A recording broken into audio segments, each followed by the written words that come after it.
আজকে ভাবুন, বাংলাদেশের স্বাধীনতা উত্তর ৫৫ বছরে এই বাংলাদেশে তিনটি স্বৈরাচারের জন্ম হয়েছে।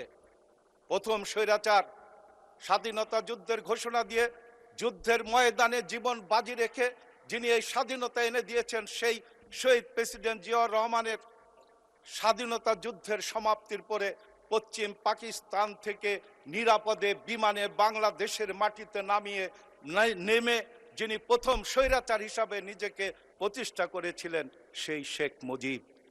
উনি বাংলাদেশের এই হাউজে মাত্র ৩.৫ মিনিটের মাথায় গণতন্ত্র, ৭.৫ কোটি বাঙালির চাওয়া পাওয়া এবং গণতন্ত্রকে ধ্বংস করে দিয়ে বাকশাল গঠন করেছিলেন।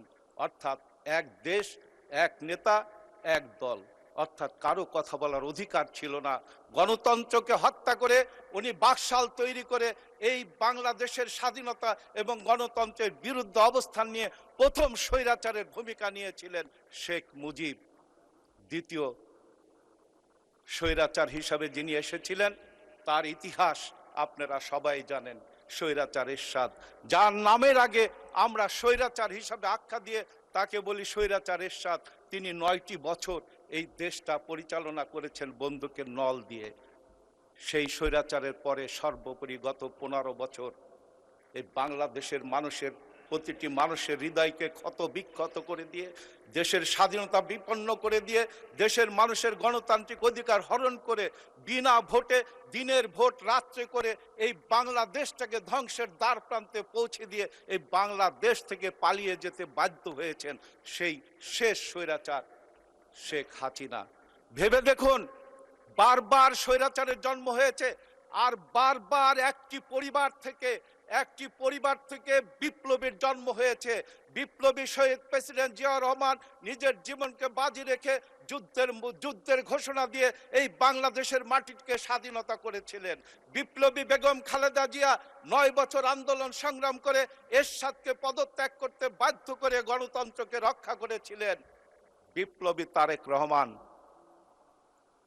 ১৫টি বছর হাজার মাইল দূরে বসে থেকে এই বাংলাদেশের মানুষের গণতান্ত্রিক অধিকার, এই বাংলাদেশের মাটির স্বাধীনতা, এই বাংলাদেশের প্রত্যেকটি নাগরিকের কথা বলার অধিকার এবং বেঁচে থাকার অধিকারকে ফিরিয়ে আনার জন্য উনি যে বিপ্লবের নেতৃত্ব দিয়েছেন, সেই বিপ্লবে বাংলাদেশের ১৮ কোটি মানুষ তার ডাকে রাজপথে স্বৈরাচার হাসিনার বুলেটের সামনে দাঁড়িয়ে জীবন দিয়েছে, সংগ্রাম করেছে, হরতাল করেছে, অবরোধ করেছে, মানববন্ধন করেছে, অনশন করেছে। তারই একটি বিপ্লবের সফল সমাপ্তি, সফল বিজয় ২০২৪-এর ৫ই আগস্ট।